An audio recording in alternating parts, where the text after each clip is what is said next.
입니다. 오늘 우리 함께 나눌 하나님의 말씀 제목 우리 함께 같이 읽어보겠습니다. 시작. 올바른 결정을 내리는 믿음의 원리. 혹 최근에 어떤 중요한 결정을 내리신 적이 있습니까? 아니면 지금 이 중요한 결정을 내려야 하는 그 기로에 서 계신 분이 혹 계십니까? 사실 우리는 우리의 인생이 이 결정들로 가득하다라고 말해도 과언이 아닙니다. 이 자리에 오기까지 우리는 얼마나 많은 결정을 했습니까? 아침에 내가 바로 일어날까? 5분 더 잘까? 아침에 뭘 먹을까? 무슨 옷을 입을까? 올 때 걸어올까? 차 타고 올까? 여러 가지 고민들을 하면서 선택하면서 결정하면서 왔겠지요. 더더욱이 우리가 새해를 맞이하면서 새해 첫 예배를 드리면서 여러분 나름대로 결정해야 될 내용들이 있으리라 생각합니다. 어떤 것들은 복잡하고 또 지극히 중요합니다. 또 어떤 결정들은 아주 쉽게 내려지지만 또 어떤 결정들은 오랜 생각과 깊은 고민을 요구하기도 하지요. 어찌되었든 우리는 매일매일 매 순간마다 또 고비고비마다 결정을 통해서 우리 인생을 수놓아 살아가고 있습니다. 그런데 여러분, 우리의 삶의 질은 사실 이 결정을 통해서 결정난다라고 말할 수 있습니다. 많은 사람들이 자신의 불행을 환경 탓으로 돌립니다. 일진이 사납다, 운수가 나쁘다, 날씨가 안 좋다, 내가 친구 잘못 만났다, 심지어 어떤 사람들은 내가 부모 잘못 만났다, 이렇게 원망하기도 하지요. 그러나 그들의 삶을 자세히 들여다보면 문제는 환경이 아니라 바로 자신들이 내렸던 그 결정에 있었다는 것을 우리는 압니다. 여러분, 우리 주위를 둘러보세요. 정말로 좌절할 수밖에 없는 그러한 어려운 상황 속에서도, 그러한 환경 속에서도 얼마나 아름다운 인생을 꽃피우는 이들이 있는지 우리는 봅니다. 저희 아내가 유튜브 이렇게 구독하는 채널 중에 미라클이라는 채널이 있더라고요. 그래서 뭔가 혼자서 맨날 보고 있길래 저도 이제 잠깐 봤더니 박위라고 하는 한 청년이 운영하는 유튜브 채널이었습니다. 이 청년이 한때는 아주 건장하고 또 앞길이 창창한 청년이었는데 어느 날 이 건물에서 추락해서 이 하반신 마비가 되어진 거죠. 여러분, 하루아침에 그렇게 온몸을 움직일 수 없는 처지가 되었다. 젊은 나이에 그것도. 그럼 얼마나 좌절이 되어지겠습니까? 평생 방 안에 갇혀서 세상을 원망하며 살아도 이상하지 않을 법하지 않습니까? 그러나 그는 절망 대신에 희망을 선택했습니다. 그래서 모두에게 기적을, 우리 모두에게 기적을 이라는 이름을 줄여서 미라클이라는 채널을 만든 거죠. 최근에는 배필을 만나서 이 아름다운 가정을 이루는 모습을 보여주기도 했습니다. 또 우리가 잘 아는 이지선, 이제는 교수님이 되었어요. 꽃다운 여대생 시절에 음주운전 차량에 이 사고를 당해서 온몸에 3도 화상을 입게 되어집니다. 얼굴과 온몸이 다 타버려서 예전의 모습을 찾아볼 수 없을 정도로 의사들도 가망이 없다라고 하면서 고개를 저었습니다. 그러나 기적적으로 살아났어요. 그런데 살아나면 뭐합니까? 얼굴이 흉측해진 거죠. 거울을 볼 때마다 얼마나 죽고 싶었겠어요. 그러나 그녀는 그 고통의 불길 속에서도 감사를 선택합니다. 감사하기로 결정해요. 수십 번의 수술을 견뎌내고 또 그 가운데 공부를 열심히 합니다. 자신의 학업을 이어가요. 그리고 마침내 2017년에 한동대학교의 교수로 임용되어지죠. 그리고 제가 이 설교 자료를 찾으면서 소식을 보니까 23년에 자신의 모교인 이화여대 교수가 되었더라고요. 사고 이전으로 돌아가겠느냐라고 어떤 기자가 물었습니다. 그랬더니 그녀가 말합니다. 나는 아니다. 나는 그전으로 돌아가지 않겠다. 그 끔찍한 사고를 당한 비극의 주인공이 아니라 많은 사람을 살리는 메신저로서 인생의 꽃을 피우고 있는 거죠. 여러분, 신앙이란 어떤 면에서 결정입니다. 한 사람의 신앙의 성숙은 그 사람이 내리는 결정들에 의해 좌우된다라고 해도 과언이 아니지요. 사탄이 우리를 유혹할 때에도 딱 정해두는 게 아닙니다. 우리에게 선택하도록, 결정하도록 여지를 둡니다. Yes or no를 선택하도록 한다는 거죠. 하나님이 우리에게 순종을 요구하실 때에도 예와 아니오로 결정해야 합니다. 하나님의 말씀을 읽기 위해 시간을 낼 것인가 말 것인가, 기도하기 위해 시간을 드릴 것인가 말 것인가, 내가 세상을 위해서 살아갈 것인가 아니면 하나님을 위해 살아갈 것인가, 우리는 결정의 순간들을 맞이하게 된다는 거죠. 성경은 수많은 사람들의 삶의 성패를 기록하고 있지요. 그런데 성경은 그 모든 성공의 실패의 이유, 성공과 실패의 원인이 바로 그들이 내린 결정에 있다라고 말합니다. 아담은 하나님의 말씀을 거역하고 사탄의 말을 듣기로 결정했습니다. 바로 거기에서 인류의 비극이 시작되었죠. 아벨은 순종하기로 결정했지만 가인은 멸망의 길을 가기로 결정했습니다. 노아는 하나님을 믿고 의지하기로 결정한 반면에 당대의 모든 사람들은 하나님의 그 예고되어진 심판을 믿지 않기로 결정한 거예요. 여호수아와 갈렙은 믿음의 눈으로 약속의 땅을 바라보기로 결정했고, 나머지 10명의 정탐꾼과 이스라엘 백성들은 불신앙의 눈으로 바라보기를 결정한 것입니다.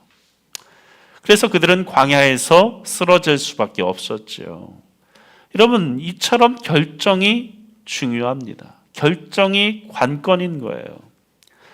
여러분, 우리의 인생을 이토록 완전히 좌우할 만큼 이 결정이 중요하다면 우리는 과연 어떻게 올바른 결정을 내릴 수 있겠는가? 2026년 한 해에 우리가 어떻게 하면 올바른 결정을 내릴 수 있는지 오늘 말씀을 통해서 함께 나누기 원합니다. 먼저 첫째로 우리가 올바른 결정을 내리기 위해 주신 하나님 말씀, 우리 다 같이 읽겠습니다. 시작. 하나님의 계획을 우리 초짜라서 이해해 주세요. 우리가 읽은 이 본문은 모세와 그의 부모의 믿음을 보여줍니다. 우리 23절 함께 읽습니다. 시작. 믿음으로 모세가 낳았을 때에 그 부모가 아름다운 아이임을 보고 석 달 동안 숨겨 왕의 명령을 무서워하지 아니하였으며. 모세의 부모는 왜 모세를 숨겼습니까? 성경은 그 이유에 대해서 이렇게 말합니다. 아름다운 아이임을 보고, 아름다운 아이임을 보고. 무슨 뜻입니까? 모세가 딱 태어났는데 태어나자마자 야, 이거 너무 잘생겼어. 용모가 대단하다. 그래서 이 아름다운 아이다라고 한 것입니까? 아니에요. 사실 갓난아기 태어나자마자 예쁜 애기는 없습니다. 애기 낳아서 받아본 분들은 알 거예요. 시뻘건 핏덩이지 뭐 예쁩니까? 한 100일쯤 돼야 이제 포동포동 살도 찌고 그때부터 예쁘지. 갓 태어난 애기는 그냥 내가 낳았으니까, 특히 여성들만 예쁜 거예요. 남자들은 별 감이 없습니다. 아, 내 자식 나왔구나 이렇게 생각하고 낳으면서 정이 생기는 거죠. 남자들은 사실 그래요. 저는 지금도 잊을 수 없는 일이 있습니다. 제 친구 목사가 딸을 낳았어요. 나는 아들만 낳았는데. 그래서 딸을 낳았다는 소식을 듣고 축하해 주기 위해 전화를 했죠. 야, 축하한다. 나는 아들 낳았는데 넌 딸을 낳았구나. 엄청 예쁘지 딸은? 했더니 그 친구가 아무 말을 안 하는 거예요. 왜 그러냐 그랬더니 그 친구가 하는 말이, 야, 큰일 났어. ET야, ET. 여러분, 갓 태어난 애기들은 다 ET입니다. 뭐 예쁠 리가 있습니까? 물론 지금은 걔가 예쁘게 컸어요. 여러분, 이 말씀은 무슨 뜻입니까? 아름다운 아이임을 보고 숨겼다. 이 말씀은 단순히 모세의 외모가 아름다웠다라는 말이 아닙니다. 모세의 부모가 모세를 향한 그 하나님의 뜻과 계획을 받아들였다라는 거예요. 그래서 스데반은 이 말씀을 설교하면서 사도행전 7장 20절에서 이렇게 해석합니다. 우리 함께 읽습니다. 시작. 그때에 모세가 났는데 하나님 보시기에 아름다운지라. 여러분, 용모가 아니에요. 하나님의 눈으로 본 거죠. 하나님이 보시기에 아름다워 하시는 것을 본 거예요. 그래서 아름답다고 여긴 거죠. 다시 말해 모세의 부모는 모세를 향한 그 하나님의 계획을 믿음으로 받아들인 것입니다. 당시의 역사적인 상황을 우리는 잘 알고 있죠. 요셉의 가족이 애굽으로 이주한 후에 온 세월이 흐르자 그 후손들이 너무나도 급격하게 불어나기 시작합니다. 그러자 두려움을 느낀 바로가 끔찍한 명령을 내리게 되어지죠. 처음에는 산파들을 시켜서 태어난 아기가 남자면 죽이라고 시킵니다. 그런데 이 히브리 산파들이 그 말을 듣지 않고 다 살려주는 거예요. 그래서 바로가 화가 나서 왜 살려두냐라고 꾸짖자 뭐라고 얘기합니까? 히브리 여자들은 애굽 여자들하고 다릅니다. 우리가 가서 죽이려고 하면 이미 다 나았습니다. 사실은 그게 아니죠. 성경에는 분명히 말합니다. 그들이 하나님을 경외하는 자들이었다라고 얘기해요. 결국 바로는 애굽의 모든 백성들에게 명령을 내립니다. 그들을 감시자와 집행자로 동원한 거죠. 여자아이들을 살려두고 남자아이가 태어나면 다 나일강에 던져버려라. 여러분, 그 명령이 얼마나 두려웠던지 하나님의 백성이라고 하는 당시의 모든 부모들조차 아들이 태어나면 정말 눈물을 머금고 나일강에 던져버릴 수밖에 없었죠. 그러나 모세의 부모는 달랐습니다. 그들은 그렇게 하지 않고 모세를 숨깁니다. 왜입니까? 모세의 부모는 마음에 한 질문을 품었을 거예요.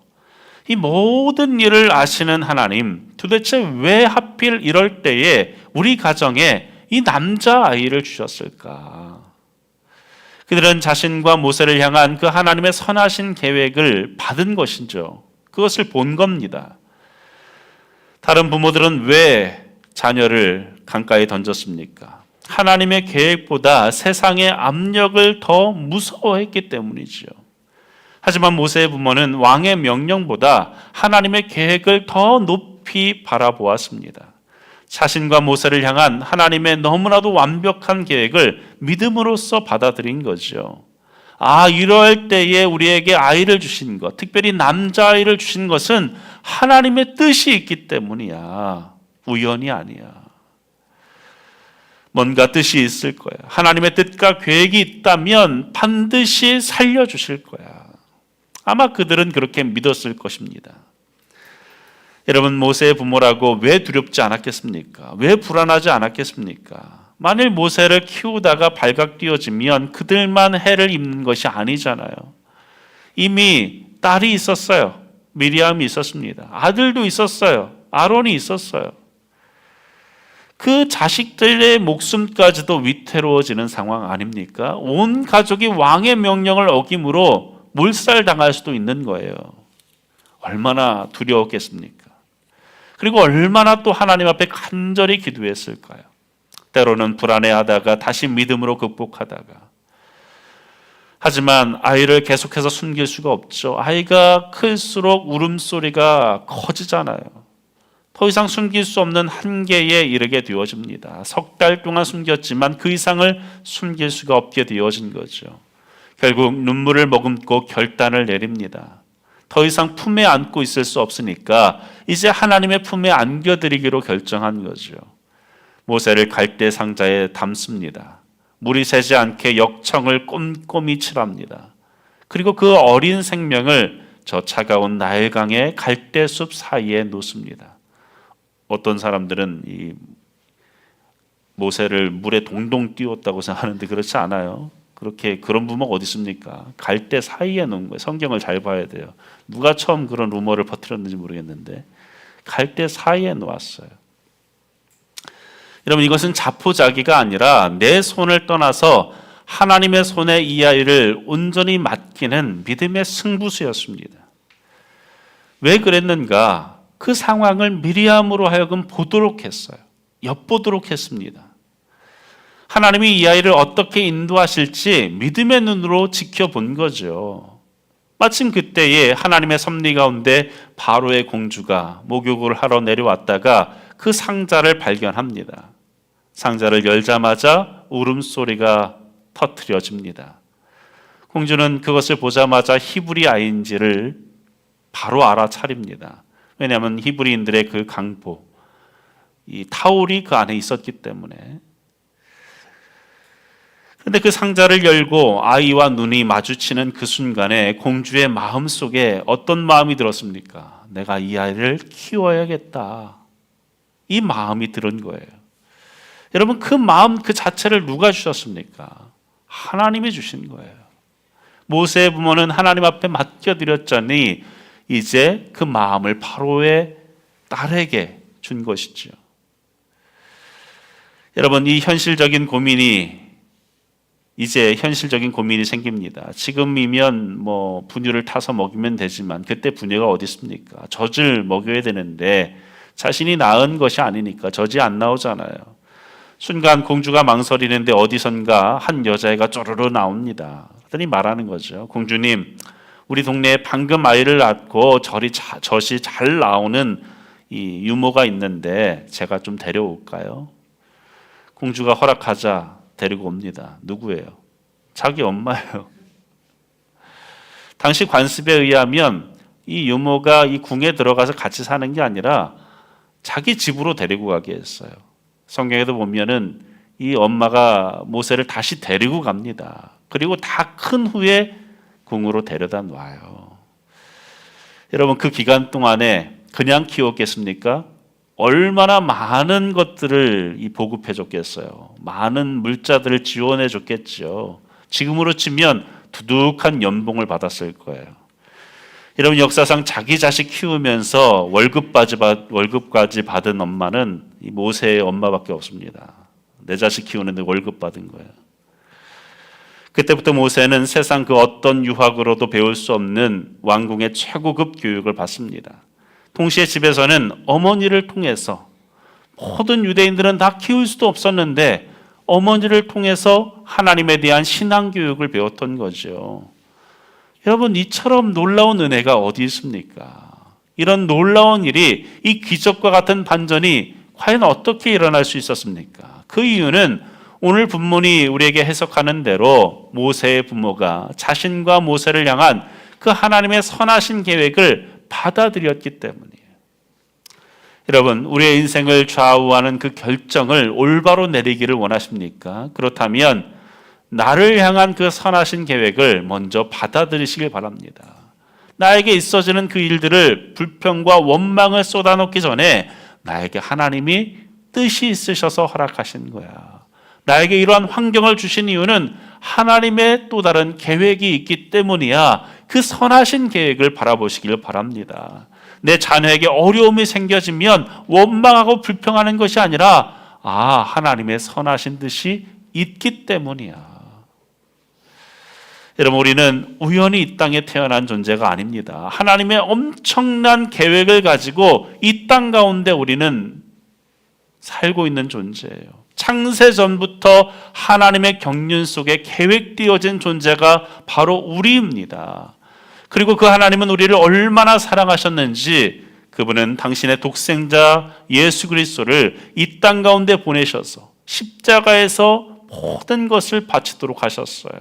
우리를 사기 위해서, 우리를 구하기 위해서. 그래서 우리의 가치는 얼마입니까? 예수님짜리. 우리가 물건을 사면 이게 1,000원 주고 샀으면 1,000원짜리잖아요. 이게 100만 원 주고 샀으면 100만 원짜리잖아요. 우리는 얼마짜리입니까? 예수님의 값을 주고 샀으니 예수님짜리인 거죠. 세계 1위 부자가 일론 머스크라고 하죠. 일론 머스크의 재산이 1,000조 원 정도 된다고 합니다. 1,000조 원. 연봉을 1억 원 받는 사람, 꽤 잘 받는 거 아닙니까? 그랬으면 좋겠다 이런 눈빛들이 있는데, 여러분, 1억 원을 받는 사람 일론 머스크하고 비하면 1,000만 배 차이입니다. 1,000만 배. 제가 이것을 좀 실감나게 얘기할게요. 일론 머스크에게 이 소비하는 이 느낌이 어떤 느낌이냐 하면, 여러분 요즘에 최신 스마트폰 아이폰 17 프로 맥스를 일론 머스크의 관점에서 본다면 0.2원입니다. 0.2원. 성공의 상징인 4억 원짜리 이 페라리, 이게 일론 머스크에게는 40원. 40원. 이 돈이 있어도 못 산다. 저는 뭐 처음 들어봤는데 5억짜리 가방이 있대요. 에르메스 히말라야라는 가방이 있답니다. 이게 이제 일론 머스크에게 50원. 50원. 우리가 이런 집에 살고 싶어 하잖아요. 타워 팰리스 이런 집 40억 정도 한다고 그래요. 근데 일론 머스크에게는 400원. 타워 팰리스를 다 통째로 전부 다 사면은 얼마인가? 100만 원. 그럼 그러니까 일론 머스크 이 1000조짜리 가치를 가지고 있으니까 세상의 눈으로 볼 때는 얼마짜리인 겁니까? 1000조짜리 인간인 거죠. 대단한 사람 아닙니까? 이런 가치를 가지고 있는 사람이 어디 있어요? 그러니까 세상을 움직이잖아요. 근데 우리의 가치는 그렇게 계산되지 않습니다. 우리는 얼마짜리입니까? 우리는 예수님짜리라는 거예요. 하나님은 당신을 사기 위해서 온 우주보다 크신 독생자의 생명을 지불하셨습니다. 일론 머스크에 비할 바가 아니라는 거죠. 우주의 가치보다 더 큰 존재가 바로 저와 여러분이라는 거예요. 하나님은 만약 이 땅에 여러분 혼자만, 당신 혼자만 존재한다 할지라도, 오직 나 혼자만 이 땅에 살고 있다 하더라도 독생자 예수를 보내셨을 거예요. 그 한 사람을 살리기 위해서. 여러분, 우리는 그런 존재입니다. 이렇게 귀한 존재인 우리를 하나님이 어떻게 그냥 지나치겠습니까? 어떻게 계획이 없겠습니까? 어떻게 방치할 수 있겠습니까? 하나님은 오늘 우리를 향해 놀라운 계획들을 가지고 계세요. 그 계획들을 받아들이시길 바랍니다. 그 선하신 계획을 받아들이세요. 모세의 부모처럼. 우리가 이 땅을 사는 동안 올바른 결정을 내리기 위해서는 가장 먼저 무엇을 해야 되는가? 하나님의 선하신 계획을 받아들여야 됩니다. 두 번째로 하나님이 우리에게 말씀하시는 것은, 우리 함께 읽습니다. 시작. 영원한 시각을 가져야 한다. 이 세상에는 두 가지 시각이 있어요. 빛의 시각과 어둠의 시각, 하늘의 시각과 땅의 시각이 있습니다. 그런데 모세는 어떤 시각을 가지고 살았는가? 그는 하늘의 시각, 빛의 시각을 가지고 살았다라고 성경은 증언합니다.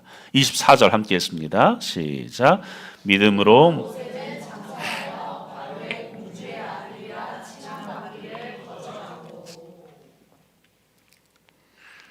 모세가 거절을 했다고 합니다. 무엇을 거절했습니까?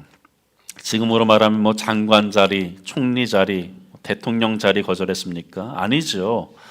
여러분, 대통령도 5년 하면 끝입니다. 뭐 그마저도 끝이 대부분 안 좋아요. 그렇죠? 그런데 왜 그렇게들 하려고 하는지. 그런데 당시 애굽의 바로의 자리, 이 왕의 자리는 어떻습니까? 온 세상을 다 통치하는 거예요. 거기에 더해서 임기가 없습니다. 죽을 때까지 하는 거죠. 그런데 이 왕의 권력은 절대 권력이에요. 마치 신과 같은 거죠. 그런데 본문은 모세가 그것을 거절했다라고 말합니다. 여러분, 이것이 쉽습니까? 또 모세는 무엇을 거절했는가? 25절에 도리어 하나님의 백성과 함께 고난받기를, 잠시 죄악의 낙을 누리는 것보다 더 좋아하고, 고난받기를 좋아했대요. 무엇보다? 죄악의 낙보다. 여러분, 성경은 분명하게 인정합니다. 죄악의 낙이 있다고요. 죄악에도 낙이 있어요. 즐겁습니다. 그러니까 죄를 자꾸 짓는 거 아니겠어요? 잠깐 동안의 쾌락과 기쁨이 있다는 것을 부인하지 않아요. 그런데 모세가 거절한 이 쾌락은 어떤 것입니까? 자기가 하고 싶은 것은 무엇이라도 할 수 있는 것, 완벽한 절대 쾌락이에요. 바로 왕에게 있어서 못할 게 어디 있습니까? 그런데 모세는 그것을 거절했대요. 마지막으로 모세가 무엇을 선택했는가? 26절에 그리스도를 위하여 받는 수모를 애굽의 모든 무엇보다 보화보다 더 큰 재물로 여겼다. 애굽의 모든 보화 얼마나 될까요? 1조? 일론 머스크처럼 1000조? 여러분, 이 세상 모든 돈을 다 합쳐도 되지 않을 정도로 이 세상 모든 것을 다 가질 수 있는 그러한 엄청난 재물이었을 거예요. 그런데 모세는 그 보화를 거절했을 뿐만 아니라 오히려 능욕의 삶, 고난의 삶을 선택했다고, 결정했다라고 말씀합니다. 여러분, 참 말도 안 되는 거죠. 요사이 이런 사람이 어디 있겠습니까? 아무리 예수를 잘 믿는다고 해도 이러한 결정을 하기란 쉽지 않죠. 그런데 모세는 그 길을 선택했다, 결정했다는 것입니다. 도대체 모세가 어떻게 이런 결정을 내릴 수 있었는가? 그 이유를 분명히 말합니다. 26절 함께 있습니다. 그리스도를 위하여 받는 능욕을 애굽의 모든 보화보다 더 큰 재물로 여겼으니 이는 상주심을 바라봄이라. 무엇을 바라봄이라? 상주심을 바라봄이라. 이렇게 대단한 결정을 내릴 수 있었던 이유는 그가 하늘의 시각을 가졌기 때문에, 이 땅이 아닌 하늘의 상을 바라보았기 때문에, 어둠이 아닌 빛의 시각을 가지고 있었기 때문이라고 성경은 분명히 말씀합니다. 여러분, 우리에게 이러한 눈이 있길 바랍니다. 하늘을 바라보는 시각, 하늘의 상을 바라보는 눈, 그것을 통해 결정하는 여러분의 삶이 되어지길 바랍니다. 그 하늘을 바라보면 이 세상의 그 무엇도 아깝지 않아요. 다 포기할 수 있는 마음을 하나님께서 부어주십니다. 왜입니까? 하늘에 더 큰 상급이 있다는 것을 알게 하시기 때문에, 비교조차 할 수 없는 하나님의 인정하심과 상급이 있다는 것을 깨닫기 때문에.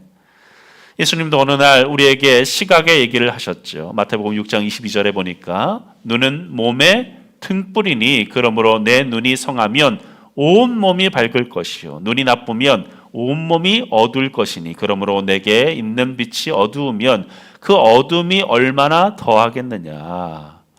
무슨 말입니까? 아무리 세상이 대낮같이 환할지라도 눈이 어두우면 소용없다는 거죠. 그냥 다 깜깜한 거예요. 근데 예수님은 이 말씀을 하실 때에 눈이라는 것에 대해서, 눈은 어떻습니까? 영어로 얘기할 때 복수를 쓰잖아요. 그런데 이 헬라어에서 예수님이 말씀하실 때에 이 눈을 복수가 아니라 단수로 쓰고 계세요. 무슨 말입니까? 애꾸눈을 말하는 겁니까? 아니죠. 이것은 육체에 달려있는 두 눈을 말하는 것이 아니라 우리 마음에 있는 눈을 말하는 거예요. 우리의 시각을 말하는 것입니다. 영원한 시각을 가지고 있느냐, 그렇지 않은 시각을 가지고 있느냐라는 것을 말씀하는 거죠. 빛의 시각을 가지고 있느냐, 어두움의 시각을 가지고 있느냐. 영원한 시각을 가지고 사는 자가 있는 반면에 일시적인 시각을 가지고 사는 자들이 너무도 많습니다. 교회 안에도 얼마든지 있을 수 있어요. 아무리 목사라 할지라도 그러한 시각을 가지고 있는 이들이 있을 수 있다는 거죠. 여러분, 일시적이고 어두운 땅의 시각을 가지고 있는 사람들을 관찰해 보면 어떤 특징이 있습니까? 그들은 쉽게 넘어져요. 아주 작고 사소한 일에도 쉽게 넘어집니다. 그렇게 하하호호 웃다가도 누군가가 마음에 걸리는 말 한마디 하면 틀어져요. 시험이 들어버려요. 넘어집니다. 사소한 유혹 하나에도 쉽게 넘어집니다. 항상 넘어지고 깨지고 그 일을 반복합니다. 왜 그렇습니까? 마음에 눈이 어둡기 때문이에요. 밝은 곳을 볼 줄 모르기 때문이에요. 어두운 곳만 보기 때문이죠. 누군가가 나에게 말 한마디 던진 거, 그렇게 대수롭지 않은 말인데 굴을 파고 들어가요. 의도가 뭐지? 나에게 이런 말을 왜 했지? 나를 깔보는 건가? 여러분, 대부분의 사람들은요, 그렇게 깊게 생각 안 해요. 그렇게 나를 학대할 필요가 없는 거예요. 왜 그렇습니까? 왜 어둠의 시각을 가지고 세상을 삽니까? 제가 늘 말씀드리죠. 말을 가지고 대부분 상처를 많이 받으니까 덧붙여 말하는 거예요. 사람의 말은요, 두 가지로 해석하면 돼요. 두 가지. 하나는 감사의 메시지로 받아들이세요. 또 하나는 부탁의 말로 받아들이는 거예요. 이 두 가지로만 해석하는 거예요. 저 사람이 나에게 하는 말이 감사 아니면 부탁이다. 엄마한테 내가 예쁜 이 스카프를 사줬어요. 엄마가 야 이거 뭐하러 사왔어? 퉁명스럽게 말해요. 그러면 엄마 내가 이거를 사오려고 얼마나 힘들었는데 싸울 게 아니라 그럼 무슨 말이에요? 고맙다는 거죠. 감사하다는 거죠. 누군가하고 대화를 하다가 너는 왜 말을 그렇게 나한테 해? 이렇게 얘기해. 그러면 와 나한테 이렇게 퉁명스럽게 말하다니 나한테 함부로 대하네 라고 말하는 게 아니라 그 말은 부탁하는 거예요. 이렇게 말하지 말아줘. 감사와 부탁으로만 받아들이세요. 그게 나를 위한 길이에요. 뭐 그렇게 말 한마디 한마디에 다 상처를 받습니까? 말하는 사람부터 조심해야겠지만 듣는 분들도 그것을 잘 받아들일 수 있는 넓은 마음들. 우리 마음에 다 쿠션 하나씩 있어야 됩니다. 쿠션이라는 책이 있어요. 그 책에 보면 사람마다 쿠션이 있다는 거예요. 그것을 수용할 수 있는 쿠션. 어떤 사람들은 다 숨이 죽어버린 그 쿠션 가지고 있으니까 충격이 그냥 오는 거죠. 여러분, 우리가 이 세상의 눈이 아닌 어두움의 눈이 아닌 하늘의 눈, 빛의 눈을 가지고 살 수 있기를 바랍니다. 우리 현대인들이 얼마나 잘못된 시각을 가지고 살아가는가에 대해서 고발한 짧은 소설이 있어요. 러시아의 대문호인 톨스토이가 쓴 사람에게는 얼마만큼의 땅이 필요한가라는 단편 소설이 있습니다. 주인공 바흠은 해질 때까지 밟고 돌아온 땅을 전부 주겠다, 공짜로 주겠다라는 촌장의 제안을 받습니다. 단 해가 지기 전까지 이 자리로 돌아와야 된다. 출발점까지. 그래서 그가 해가 뜨자마자 미친 듯이 달립니다. 더 비옥한 땅, 더 넓은 땅이 눈에 들어오자 멈출 수가 없어요. 계속 달립니다. 조금만 더. 밟는 땅마다 다 내 땅이 되니까 계속 쉬지 않고 땅만 바라보면서 달려갑니다. 그러자 해가 뉘엿뉘엿 지기 시작하는 거죠. 그제서야 안 되겠다. 돌아가야겠구나. 그래서 죽을 힘을 다해서 출발점을 향해서 돌아갑니다. 그런데 도착선을 딱 받는 순간에 그가 어떻게 됩니까? 피를 토하고 그 자리에서 죽게 되어져요. 결국 그에게 필요했던 땅은 얼마만큼이었는가? 촌장이 그의 시체를 묻기 위해서 땅을 팠어요. 정작 그에게 필요했던 땅은 6피트, 2미터도 채 되지 않는 땅을 그는 갖게 되어졌습니다. 여러분, 이 소설에서 우리에게 무엇을 보여줍니까? 평생 땅의 것만 바라보고 더 가지려고 발버둥 치다가 정작 영혼의 때를 준비하지 못하는 어리석은 인생을 보여주는 것 아닙니까? 예수님께서도 눈이 어두운 자, 즉 하늘의 시각은 전혀 없고 오직 땅의 시각만 가지고 사는 자의 결말이 어떠한지에 대해서 우리에게 생생하게 비유로서 말씀해 주셨죠. 사실 많은 신학자들이 이것은 어떤 단순한 비유가 아니라 실제 있었던 사건이 아니었겠느냐, 예수님이 실제로 본 일이 아니었겠느냐라고 얘기합니다. 바로 누가복음 16장에 등장하는 이 부자와 거지 나사로의 이야기죠. 이 부자는 날마다 잔치를 벌입니다. 이 땅에서 그야말로 화려하고 화로운 삶을 살죠. 그러다가 그도 인간인지라 죽음을 맞이하게 됩니다.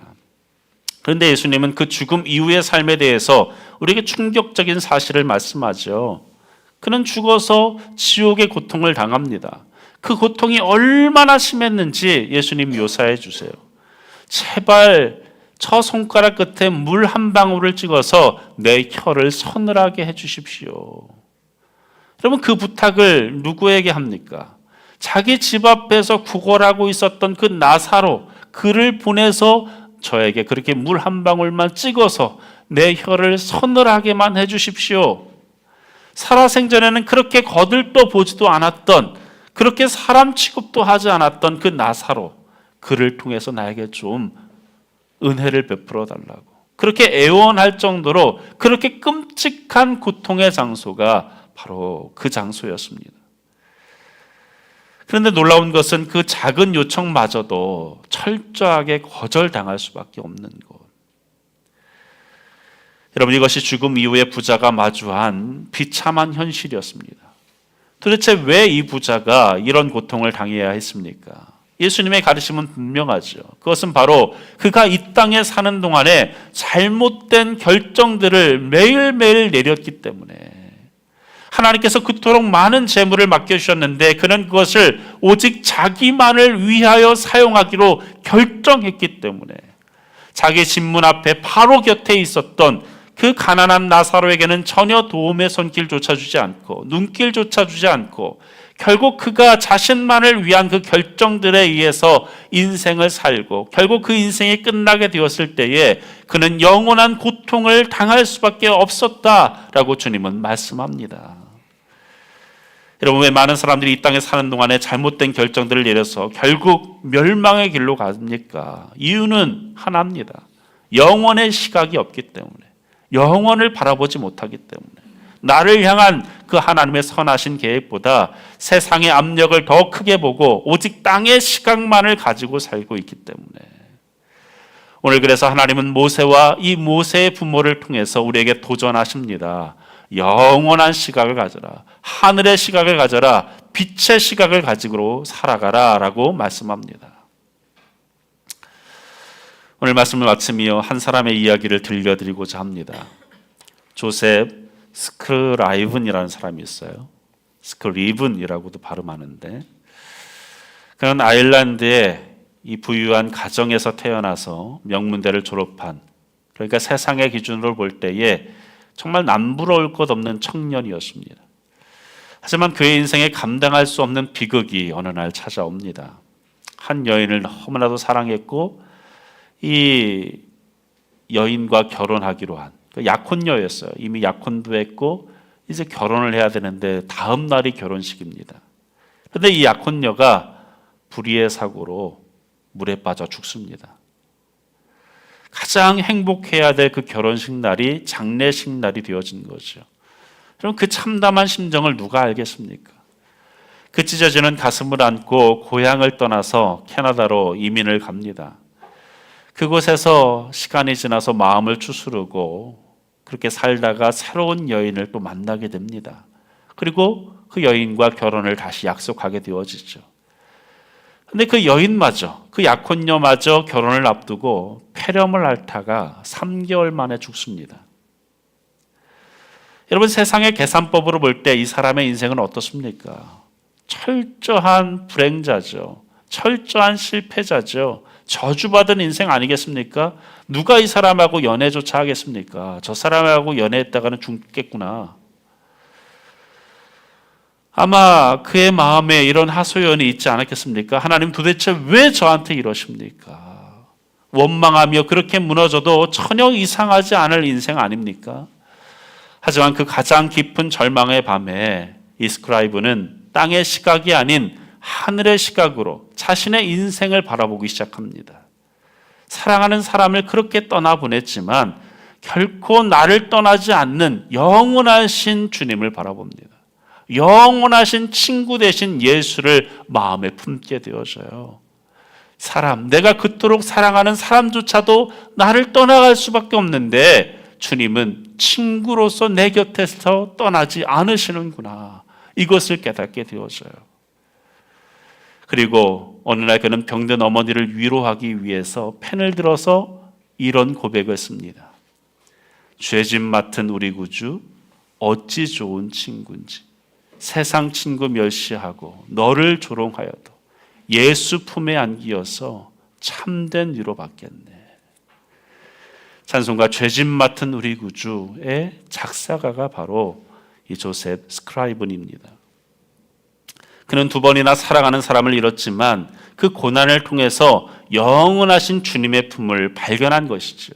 땅의 소망이 끊어진 그 자리에서 하늘의 소망을 붙잡았습니다. 그랬더니 그는 자신의 아픔에 매몰되지 않고 오히려 그가 죽고 난 이후에도 수십억, 수백억의 사람들에게 은혜를 끼치는, 그들의 영혼을 위로하는 찬송의 주인공이 될 수 있었습니다.